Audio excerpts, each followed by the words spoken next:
Segera download Quran Tadabbur, dia meraih tafsir kebaikan. dalam genggaman Anda. Bulan Ramadan adalah bulan Al-Quran.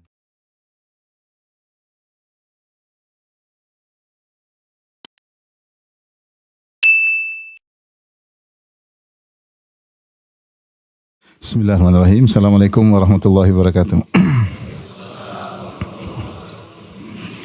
Alhamdulillahi ala ihsani wa syukru lahu ala taufiqihi wa amtinani wa asyhadu an la ilaha illallah wahdahu la syarika lahu ta'ziman li sya'nihi wa asyhadu anna Muhammadan abduhu wa rasuluhu da'ila ridwani. Allahumma salli alaihi wa ala alihi wa ashabihi wa ikhwani. Hadirin dan hadirat yang dirahmati oleh Allah Subhanahu wa taala, inilah pertemuan pertama kita tentang tarikh al-islami, sejarah Islam, ya, tarikh Islam.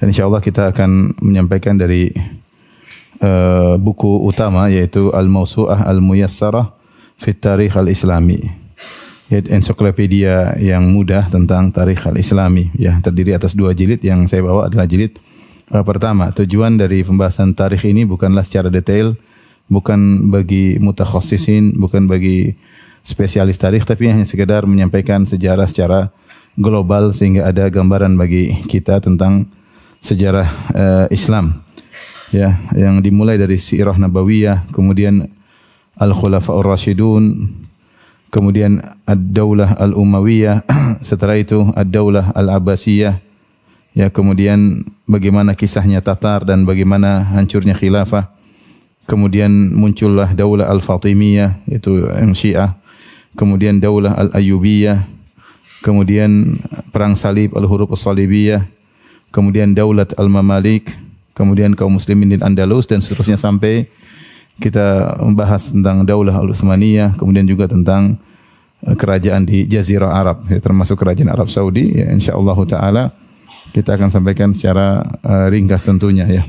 Tapi pada pembahasan kali ini kita akan bahas tentang muqaddimah tentang ilmu tarikh, ya. Ilmu tarikh, perhatikan definisinya secara bahasa diambil dari ta'rikh, yaitu al-i'lam bil waqt. Seorang mengatakan ar-rakhtu al-kitab, yaitu saya menunjukkan waktu saya menulis, atau al-kitabah ketika saya ar-rakhtul kitab, yaitu aku menunjukkan waktu saya menulis. Jadi tarikh artinya menunjukkan waktu. Yang dimaksud adalah menunjukkan waktu kejadian-kejadian, yaitu penjelasan tentang waktu. Adapun secara istilah, ya, sejarah tarikh artinya sejarah tentang orang-orang terdahulu, sejarah tentang orang-orang terdahulu. Dan kalau kita membaca buku-buku tarikh, kita dapati pembahasannya luas, ya. Yang penting tentang orang-orang terdahulu, ya. Ada tentang para nabi, ya, sebagian buku-buku membahas tentang sejarah para nabi, kemudian juga al-muluk, para raja, kemudian juga para al-hukama, ya, orang-orang bijak, orang-orang yang punya pengaruh. Demikian juga orang-orang buruk, ya, juga disampaikan, yang punya pengaruh baik, yang baik, pengaruh baik maupun pengaruh yang buruk juga disebutkan dalam buku sejarah. Demikian juga negara-negara dan kerajaan-kerajaan. Ini semua merupakan topik dari sejarah. Intinya sejarah tentang orang-orang terdahulu. Ini secara definisi. Kemudian macam-macam ilmu tarikh, ya. Macam-macam ilmu tarikh. Ada namanya tarikh secara umum. Tarikh secara umum, tentunya setiap bangsa dan negara punya tarikh tersendiri, ya. Kita bangsa Indonesia punya sejarah Indonesia, sejarah Nusantara ada, ya. Demikian juga tarikh Yunani, ya, tarikh Romawi, ya, tarikh Persia, ada semua, masing-masing bangsa punya tarikh tersendiri. Dan zaman dahulu mereka terkadang menulis sejarah mereka di prasasti, ya. Di prasasti, ada sebagian nulis di candi-candi, di batu-batu, ya. Intinya penulisan sejarah bukan cuma orang Islam tentunya, tapi juga bangsa-bangsa terdahulu juga mereka memiliki sejarah-sejarah yang mereka abadikan dalam prasasti atau tulisan-tulisan dalam bentuk yang lainnya. Yang kedua adalah tarikh Islam. Tarikh al-Islam. Nah, ini yang topik kita bahas adalah tentang tarikh Islam. Yang saya katakan tadi dimulai dari Sirah Nabawiyah. Sirah Nabawiyah, kemudian Khulafaur Rasyidun, Daulah Umayyah, Daulah Abbasiyah, dan seterusnya sampai Daulah Utsmaniyah, kemudian sampai kerajaan yang ada di Jazirah Arab. Baik, ini adalah saya sederhana tentang ilmu tarikh, ya.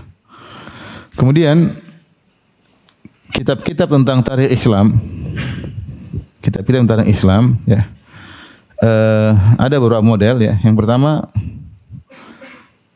kitab-kitab umum tentang sejarah Islam. Seperti banyak kitab-kitab sejarah Islam, banyak sekali, ya, banyak sekali. Buku-buku tarikh Islam banyak sekali, ya. Tapi di antara yang terkenal, yang insya Allah kita akan jadikan patokan, seperti Tarikh Rusul wal Muluk, ya, Tarikh Rusul wal Muluk karya At-Tabari. Al-Imam Tabari wafat tahun 310 Hijriah, 310 Hijriah. Kemudian ada kitab Al-Muntazam fi Tarikhil Muluk wal Umam. Al-Muntazam fi Tarikhil Muluk wal Umam karya Ibnul Jauzi yang wafat pada abad ke-6 597 Hijriah.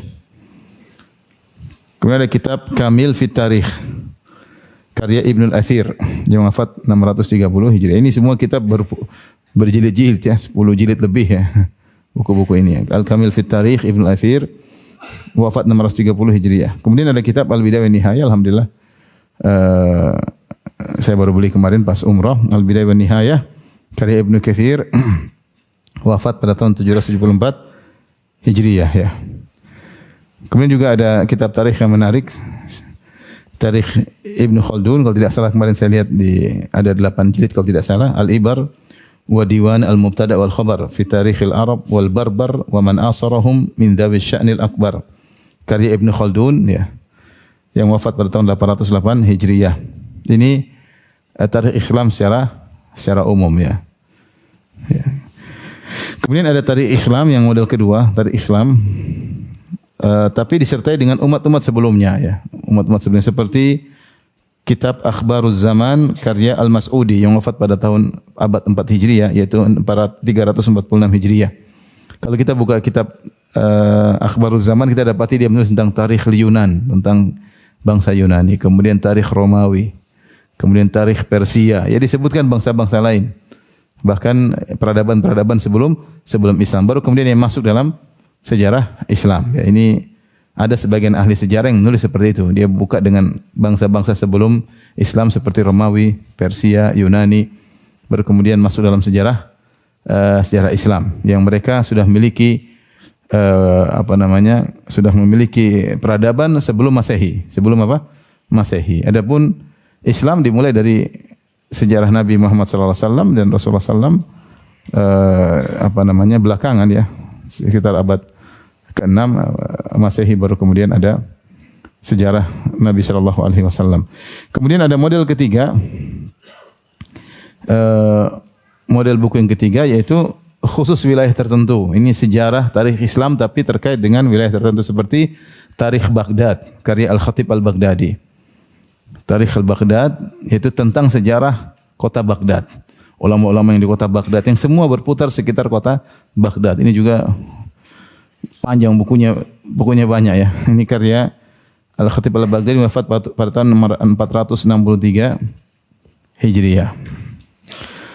Kemudian juga ada misalnya Tarikh Dimashq, itu Tarikh Damaskus, tarikh kota Damaskus, ya. Di Syria, ya. Karya Ibnu Asakir, ya. Ini juga berjilid-jilid banyak yang wafat pada tahun 571 Hijriah, ya, 571 Hijriah. Kitab-kitab ini rata-rata belasan jilid, ya, berjilid-jilid, ya. Seorang mungkin berat untuk membaca buku-buku seperti ini. Saya saja berat, ya, membaca kapan habisnya, ya. Kita baca kapan habisnya, kita bingung mereka kapan nulisnya. Luar biasa, ya. Bagaimana kuat mereka menulis. Ibnu Katsir rahimahullah punya buku bukan cuma Bidayah wa Nihayah saja, ya. Ada tafsir, ada buku-buku yang lain, ya. Luar biasa, ya. Tapi At-Tabari punya tarikh, punya tafsir, ya, punya buku-buku yang lain, ya. Artinya umur mereka penuh dengan keberkahan. Inilah kitab-kitab tarikh tentang Islam. Tentunya saya katakan tadi masih banyak, dan para ulama sekarang memudahkan seperti buku ini. 2 jilid Al-Mawsu'ah Al-Muyassarah fi Tarikh Al-Islam. Ini buku sederhana. Dia dimulai dengan sirah nabawiyah, baru kemudian masuk Khulafaur Rasyidun dan seterusnya. Cuma tentang sirah Nabi mungkin kita tidak bahas, ya. Sirah Nabi mungkin kita tidak bahas karena sudah saya selesaikan dalam kajian yang ada di YouTube sekitar berapa saya lupa, mungkin 70 atau 80 halaqah, mungkin bisa dilihat di YouTube ya. Jadi kita akan mulai nanti dari sejarah atau tarikh Al-Khulafa Ar-Rasyidin. Tarikh Al-Khulafa Ar-Rasyidin biiznillah taala pada pertemuan berikutnya insyaallah taala. Baik. Pembahasan kita yang penting sekarang ini adalah tentang urgensinya belajar tarikh. Kenapa kita belajar tarikh? Saya sebutkan beberapa poin di situ ya. Kenapa kita mesti belajar tarikh? Ikhwan dan akhwat yang dirahmati Allah Subhanahu wa taala, tarikh penting ya. Di antaranya yang pertama, karena Al-Qur'an perhatian terhadap sejarah. Al-Qur'an perhatian terhadap sejarah. Oleh karena Al-Qur'an menceritakan kisah-kisah umat-umat terdahulu. Umat Nabi Nuh, umat Nabi sebelumnya, Nabi Hud, Nabi Saleh, Nabi Syuaib, Nabi Ibrahim, Nabi Lut dan nabi-nabi sebelumnya. Nabi Yusuf alaihissalam, bahkan dalam Al-Quran banyak sekali qasas. Maka ditulis dengan istilah qasasul anbiya ya. Kisah-kisah para nabi. Bahkan kadang Allah menyebut tentang suatu negeri ya. Allah bikin perumpamaan, entah siapa mereka, tapi Allah memberikan tentang apa? Perumpamaan, cerita-cerita terdahulu. Tidak lain agar kita mengambil ibrah dari kisah-kisah tersebut. Dan Allah berfirman, laqad kana fi qasasihim ibratun li ulil albab. Sungguh pada kisah-kisah mereka ada ibrah, pelajaran bagi orang-orang yang cerdas. Maka haditsa yuftara, bahwasanya kisah-kisah yang Allah sebutkan bukanlah fiktif, tapi dia benar-benar kisah nyata. Kemudian juga Allah mengatakan faqsusil qasasa la'allahum yatafakkarun. Sampaikanlah kisah-kisah. Dan ayat ini bisa umum ya, sampaikanlah kisah-kisah la'allahum yatafakkarun, agar mereka berfikir. Artinya kisah-kisah dibawakan oleh Allah dalam Al-Qur'an adalah untuk diambil ibrah, diambil pelajaran, untuk direnungkan, bukan hanya sekedar kisah dibacakan demikian begitu saja, kisah pengantar tidur, tapi harus diambil ibrahnya, apa pelajaran diambil dari kisah-kisah tersebut. Kemudian yang kedua, contoh pentingnya sejarah. Al-Quran dalam sebagian ayat berdalil dengan sejarah. Berdalil dengan sejarah. Dalam surat Al-Imran kata Allah, ya ahlal kitabi lima tuhajjuna fi Ibrahim wa ma unzilatit Tauratu wal Injilu illa min ba'dih afala taqilun. Yang artinya, wahai ahlul kitab, kenapakah kalian berdebat tentang Ibrahim? Kalian mengatakan Ibrahim adalah Yahudi. Kalian mengatakan Ibrahim adalah Nasrani. Allah bantah, maka Ibrahimu Yahudiyan wala Nasraniyan. Ibrahim bukan Yahudi, bukan Nasrani. Mereka mengaku, Yahudi mengatakan Ibrahim adalah Yahudi, Nasara mengatakan Ibrahim adalah Nasara. Maka Allah mengatakan, ya ahlal kitab, lima tuhajjuna fi Ibrahim. Kenapa kalian diskusi, debat tentang Ibrahim? Ibrahim itu sudah ada sebelum ada Taurat dan apa? Injil. Wa ma unzilatit Tauratu wal Injilu illa min ba'dih. Nah, Yahudi dan Nasrani itu kan belakangan. Tidaklah turun Taurat dan Injil kecuali setelah Ibrahim. Afala taqilun, tidak kalian berfikir? Kalian bilang masa yang belakangan dinisbahkan kepada yang dahulu dinisbahkan kepada yang belakangan. Ini enggak pas. Seperti contoh orang mengatakan Ibnu Taimiyah Wahabi. Ini kan enggak pas. Ibnu Taimiyah mana lebih dahulu? Ibnu Taimiyah atau Muhammad bin Wahab? Ibnu Taimiyah abad ke-8 atau abad ke-7, Ibnu Wahab abad ke-11 atau abad ke-12. Dia bilang Ibnu Taimiyah apa? Wahabi. Ibnu Katsir Wahabi. Lagi mana? Enggak cocok, harusnya yang belakangan dinisbahkan kepada yang pendahulu. Nah, kalian wahai ahlul kitab, enggak logis. Kalian mengatakan, kalian kan belakangan. Taurat, Injil belakangan enggak? Setelah turun Taurat baru ada istilah apa? Yahudi. Setelah turun Injil baru ada istilah apa? Nasara. Bagaimana kalian mengatakan Ibrahim Yahudi atau Ibrahim Nasara? Ibrahim dahulu. Ya. Makanya Allah mengatakan, wa ma unzilatit Tauratu wal Injilu illa min ba'dih. Tidaklah turun Taurat dan Injil kecuali setelah siapa? Ibrahim. Maka tidak logis kalau yang dahulu dinisbahkan kepada yang belakangan. Afala taqilun, tidakkah kalian berfikir? Ini menunjukkan Allah berdalil dengan apa? Sejarah. Sejarah menunjukkan bahwasanya Taurat dan Injil datang belakangan, Ibrahim lebih dahulu. Maka tidak logis jika yang dahulu dinisbahkan kepada yang belakangan. Paham? Ini berdalil bahwasanya Al-Quran berdalil dengan apa? Sejarah. Kemudian juga urgensi kita belajar tarikh, seperti sebagian sejarah Islam kita pelajari karena perintah agama ya. Jadi kita yang belajar sejarah karena ada nilai agama di balik belajar tersebut. Contoh sejarah Nabi. Sejarah Nabi kita belajar ya, karena memang Allah memerintahkan kita belajar sejarah Nabi. Kata Allah Subhanahu wa taala, laqad kana kata Allah Subhanahu wa taala, laqad kana fi Rasulillahi uswatun hasanah. Sungguh pada diri Rasulullah SAW ada teladan yang baik. Nah, untuk bisa meneladani Nabi SAW kita harus belajar sejarahnya. Harus belajar apa? Sejarahnya, bagaimana kehidupannya. Ya. Jadi belajar sirah itu perintah agama. Karena tidak akan sempurna kita meneladani Nabi SAW kecuali kalau kita mempelajari sirah Nabi Muhammad SAW. Ini contoh sejarah Islam harus kita pelajari karena bagian dari agama. Contoh lagi sejarah Khulafaur Rasyidun, sejarah Abu Bakar, Umar, Utsman dan Ali. Kenapa? Karena Rasulullah SAW menyuruh kita untuk berpegang teguh dengan sunnah Khulafa ar-Rasyidun. Kata Nabi SAW, فَإِنَّهُ مَنْ يَعِشْ مِنْكُمْ فَسَيَرَى اخْتِلَافًا كَثِيرًا. Siapa yang hidup setelahku, maka dia akan melihat banyak perselisihan dalam agama. فَعَلَيْكُمْ بِسُنَّتِي. Maka hendaknya kalian berpegang teguh dengan apa? Sunnahku. Wa sunnatil khulafa'ir rasyidin al-mahdiyyin min ba'di. Dan berpegang teguhlah kalian juga dengan sunnah para khulafa'ir rasyidin yang mendapat petunjuk setelahku. Addu 'alaiha bin nawajidh, dan gigitlah sunnah-sunnah tersebut dengan geraham kalian. Wa iyyakum wa muhdatsatil umur, dan waspadalah kalian dari perkara-perkara yang baru dalam agama. Fa inna kulla muhdatsatin bid'ah, karena setiap perkara baru dalam agama adalah bid'ah, wa kullu bid'atin dhalalah, dan setiap bid'ah adalah sesat. Ya. Dalam hadis ketika ada seorang bertanya kepada Nabi, kemudian Rasulullah datang kembali, kata dia, Rasulullah, kalau saya tidak menemui Anda, saya ketemu siapa? Kata Nabi, ketemui Abu Bakar radhiyallahu taala anhu. Kata Nabi sallallahu alaihi wasallam, iktadu billadaini min ba'di, Abi Bakrin wa Umar. Teladanilah dua orang setelahku, itu Abu Bakar dan Umar. Jadi kita belajar sejarah Khulafaur Rasyidin karena bagian dari agama, karena bagian daripada agama, sehingga ini menunjukkan urgensinya kita belajar sirah atau tarikh Islami. Kemudian yang keempat di antaranya, apa urgensi kita belajar tarikh? Untuk mengambil ibrah. Di antara ibrah yang bisa kita ambil,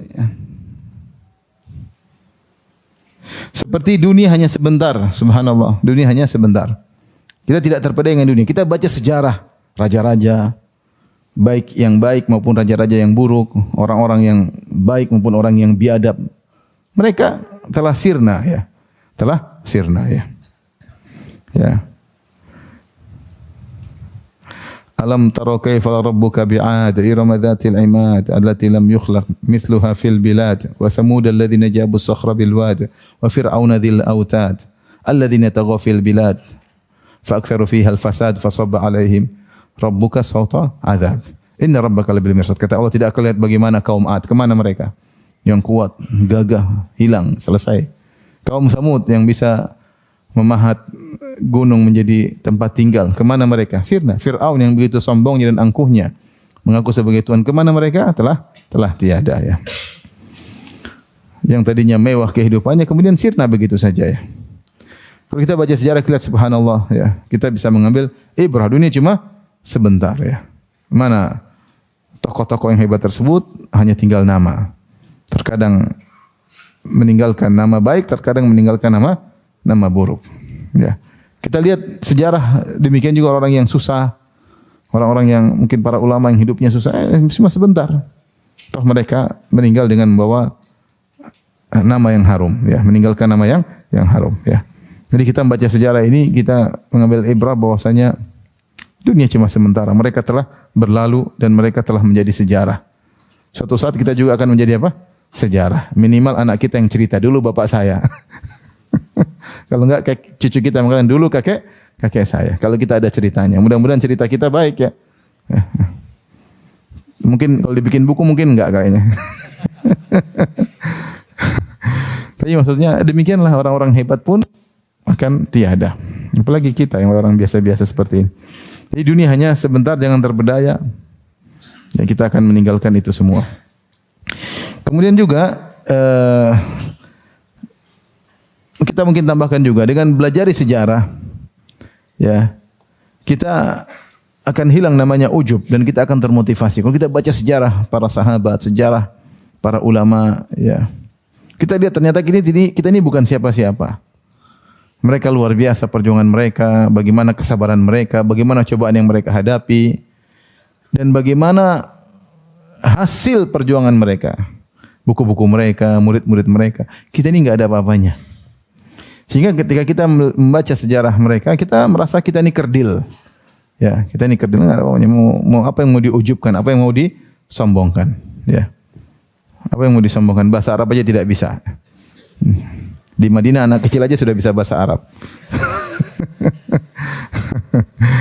Apa yang mau disombongkan? Subhanallah. Ya. Dengan baca sejarah tersebut kita menjadi merasa kerdil, kita tahu diri dan sekaligus kita termotivasi untuk semangat. Ya, telah ada dulu manusia yang seperti kita yang semangatnya luar biasa, ya. Di alam yang sama, dunia yang sama, ya. Mereka semangatnya luar biasa, ya. Kemudian di antara faedah kita belajar sejarah itu tidak mengulangi kesalahan yang sama. Tidak mengulangi kesalahan yang sama, ya. Sebagaimana dikatakan dalam hadis, al-mu'min la yuldagu min juhrin wahidin marratain. La yuldagul mu'min min juhrin wahidin marratain. Tidaklah seorang disengat dari lubang atau binatang berbisa dari lubang yang satu lubang yang sama dua kali. Ya. Sejarah ketika kita belajar kita banyak misalnya pengkhianatan Yahudi yang berulang-ulang, pengkhianatan Rafidhah yang berulang-ulang, ya. Selalu ada pengkhianatan. Maka jangan terpedaya, ya. Ya. Pengkhianatan yang berulang-ulang, ya. Artinya kita belajar, ya. Sejarah mengajarkan kita agar kita tahu, oh ini kesalahan di sini, oh ini kesalahan di sini. Agar kita tidak terjerumus dalam lubang yang sama berulang-ulang. Sementara kita di zaman sekarang kaum muslimin terjerumus dalam lubang yang sama berulang-ulang, ya. Tapi dengan belajar sejarah kita bisa jangan sampai seperti itu. Jangan sampai seperti itu, ya. Enggak usah sejarah jauh-jauh. Kita bersejarah sejarah sekarang aja, sejarah sekitar kita. Ketika terjadi pemberontakan di zaman sekarang di berbagai negeri-negeri Islam, apa yang terjadi? Terjadi kehancuran. Kita mengambil pelajaran dari pemberontakan di Suriah, terjadi sekarang. Mungkin 1 juta orang mati. Entah berapa wanita yang diperkosa. Entah berapa banyak anak-anak yang terbunuh. Hanya karena emosi sebentar, kemudian tersulut pemberontakan, kemudian terjadi apa yang terjadi. Semoga Allah merahmati yang wafat di antara mereka dan masukkan mereka dalam apa? Surga. Tapi intinya sejarah di depan mata kita, enggak usah sejarah jauh. Lihatlah bagaimana pemberontakan di Yaman dengan semangat. Kemudian akhirnya sekarang kacau. Lihatlah di Libya. Pemberontakan luar biasa di Libya yang teman-teman saya juga berpartisipasi. Sebagian mereka ikut berpartisipasi akhirnya sekarang kacau balau. Dualisme kepemimpinan, ekonomi jatuh. Ya. Kadang-kadang saya ngejek teman saya itu hasilmu dulu. Kadang-kadang saya ngejek, ya. Tapi subhanallah, pelajaran bagi kita, ya. Ya. Ketika terjadi pemberontakan, lihat Aljazair tidak terjadi kekacauan karena mereka sudah mendahului pemberontakan sebelumnya. Di zaman negara-negara Islam masih tenang, Aljazair sudah terjadi pemberontakan dan banyak yang meninggal, ratusan ribu yang meninggal ketika itu.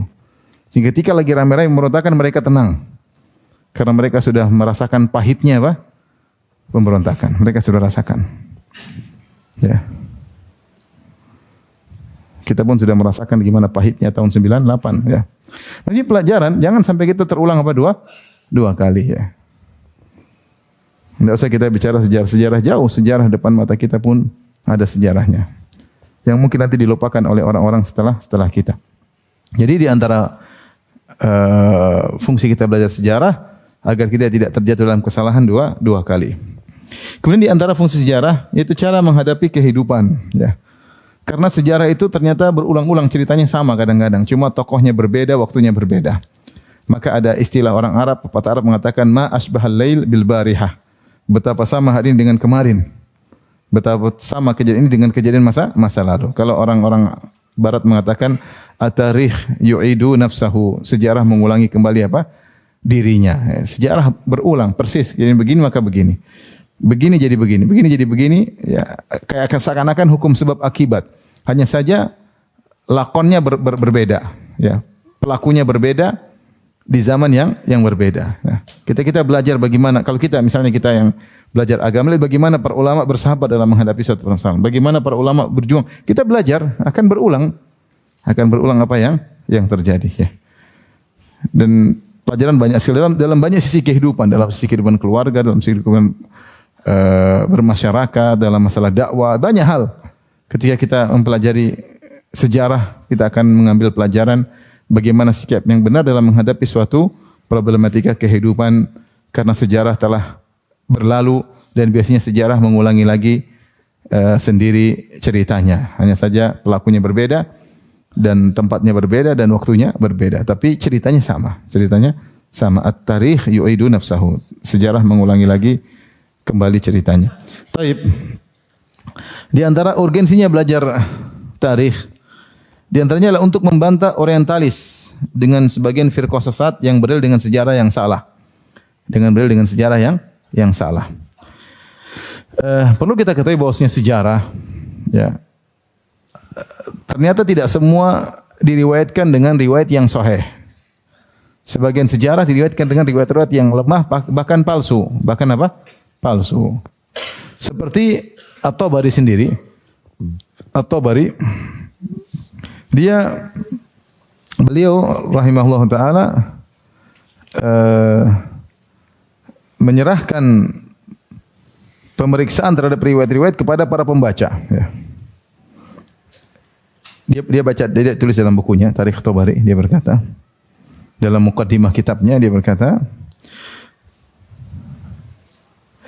Fama yakun fi kitabi hadha min khabarin dzakarnahu an ba'dil madhin mimma yastankiru qari'uhu aw yastashni'uhu sami'uhu min ajli annahu lam ya'rif lahu wajhan min as-sihha wala ma'nan fil haqiqah falyu'lam annahu lam yu'ta fi dhalika min kibalina wa innama utiya min ba'dhi naqilihi ilaina wa innama addaina dzalika ala nahwi ma uddiya ilaina.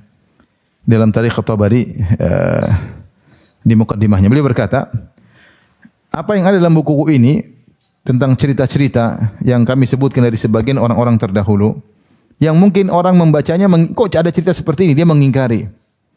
Atau orang yang mendengar cerita ini merasa aneh, kok tidak suka dengan cerita seperti ini karena ceritanya aneh.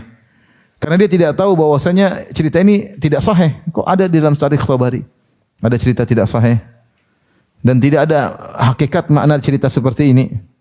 Maka hendaknya diketahui, kata Tabari, kesalahan tersebut bukan dari sisi kami. Karena kami tidak mengecek sahih apun apa?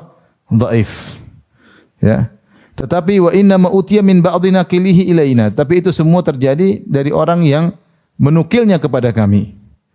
Kami hanya menyampaikan sebagaimana cerita tersebut sampai kepada kami. Ya. Jadi Tabari sendiri mengakui dalam bukunya banyak riwayat-riwayat yang lemah, riwayat yang aneh, yang mungkar, yang orang baca aneh. Namun dia seakan-akan dia berkata, ini kalian kembali kepada kalian pembaca, saya hanya sekedar apa? Mengumpulkan. Saya hanya sekedar mengumpulkan. Oleh karenanya dalam buku Tarikh Tabari Rusul wal Muluk, ya, Tarikh Tabari sendiri banyak riwayat-riwayat yang palsu. Di antaranya Imam Tabari dalam kitabnya Tarikh al-Islam, Tarikh al-Rusul wal Muluk, membawakan riwayat dari seorang Rafidhi bernama Abu Mikhnaf. Kalau tidak salah namanya Lut bin Yahya Abu Mikhnaf, dan dia kadzab, dia pendusta. Ada sekitar 300 riwayat dibawakan oleh Imam At-Tabari terkait dengan kisah para sahabat yang diriwayatkan melalui riwayat Abu Mikhnaf, dan dia adalah kadzab dan selalu dia memilih riwayat-riwayat yang mencela para sahabat.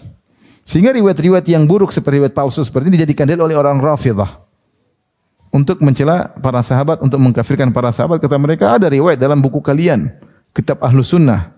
Tarikh Tabari adalah buku Ahlus Sunnah, dan dalam buku tersebut ada riwayat-riwayat menyebutkan tentang kefasikan para sahabat.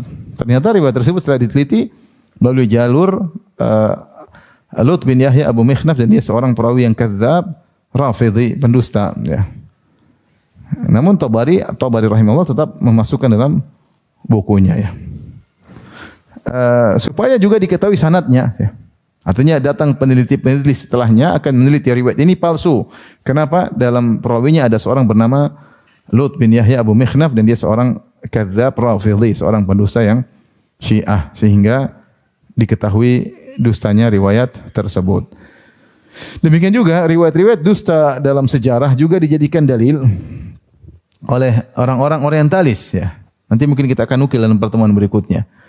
Bagaimana mereka menukil riwayat-riwayat untuk mencela Islam, mencela para sahabat oleh orientalis orang barat. Mereka nukil kemudian mereka komentari, lihatlah bagaimana sahabat-sahabat Muhammad yang rakus dunia dan macam-macam mereka komentari. Dan mereka bersandar kepada riwayat-riwayat yang lemah, riwayat-riwayat yang lemah. Karena itu urgensi kita belajar sirah, belajar tarikh di antaranya untuk mengetahui atau membantah mereka yang berdalil dengan riwayat-riwayat yang lemah. Sehingga sebagaimana hadis-hadis harus diperiksa ya untuk dibedakan mana hadis yang sahih dan mana hadis yang dhaif, demikian juga riwayat-riwayat sejarah. Kenapa? Karena riwayat-riwayat tersebut dijadikan dalil untuk mencela para sahabat yang keadilannya para sahabat, amanahnya para sahabat merupakan bagian dari apa? Agama. Kalau para sahabat tidak amanah, maka hadis-hadis yang sampai kepada kita dipertanyakan. Sehingga mau tidak mau, akhirnya para ulama memeriksa riwayat-riwayat tersebut dalam misalnya kitab Tarikh At-Tabari. Di antaranya yang dilakukan oleh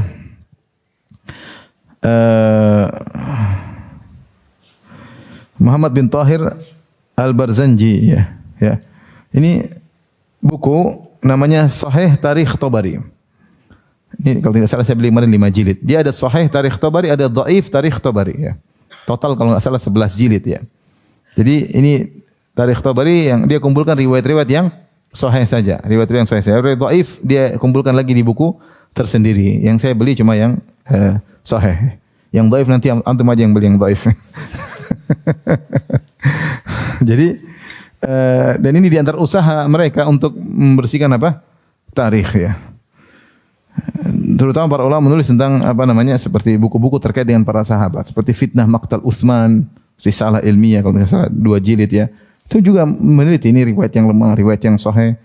Ya, karena dijadikan sarana oleh orang-orang Rafidhah untuk mencela Utsman bin Affan radhiyallahu taala. Seperti juga teman saya punya buku tentang akidah Ahlus Sunnah fi Muawiyah bin Abi Sufyan, risalah S2 dulu kawan saya tentang Abu Sufyan, tentang Muawiyah bin Abi Sufyan. Dari situ Muawiyah bin Abi Sufyan radhiyallahu anhu merupakan pesat cercaan dan celaan kaum Rafidhah. Maka diteliti sejarahnya, riwayat yang sahih, riwayat yang lemah. Tidak lain dalam rangka untuk asalnya ini tidak ada kaitannya, asalnya tidak diteliti, namun tatkala riwayat-riwayat ini terkait dengan akidah seseorang untuk meyakini mencela sahabat atau memuliakan sahabat, maka terpaksa harus diperiksa, dijelaskan mana yang lemah dan mana yang sahih. Ini di antara urgensi kita belajar tarikh. Kemudian di antara urgensi kita belajar tarikh yang berikutnya untuk mengenang zaman keemasan para pendahulu, bahwasanya Islam pernah jaya. Islam pernah jaya ya. Sejak kita sejarah Nabi sallallahu alaihi wasallam, sejarah para khulafaur rasyidun, bagaimana para sahabat ya. Bagaimana mereka berjaya sampai luasnya kerajaan Islam dan betapa orang makmur hidup di bawah naungan hukum-hukum Islam ya. Sehingga kalau kita mempelajari sejarah orang-orang terdahulu, orang hebat, maka kita termotivasi untuk bisa kembali seperti mereka. Dan demikianlah seluruh bangsa-bangsa. Mereka selalu menampilkan kejayaan sejarah nenek moyang. Ya atau tidak? Nenek moyang ya. Seperti kita Indonesia, kita punya sejarah bagaimana pejuang-pejuang dahulu. Bagaimana mereka tegar, pakai bambu runcing, berperang melawan para penjajah. Bagaimana mereka membuka serangan mereka dengan takbir, Allahu Akbar. Semua sejarah. Jangan dilupakan ya. Ya, kita ini adalah hasil dari perjuangan para pahlawan terdahulu ya. Untuk bisa sampai merdeka, untuk bisa berdiri bendera Indonesia ya, merah putih, ini semua ada sejarahnya. Ya, dengan mengenang sejarah kita bisa tetap semangat untuk menjaga kejayaan negeri kita. Dan itu bukan cuma dilakukan oleh kita, dilakukan oleh orang-orang non muslim juga ya. Suatu kejadian menarik ini kita cerita ya. Saya sempat lihat perdebatan di medsos ya. Ketika wafatnya Ratu Elizabeth.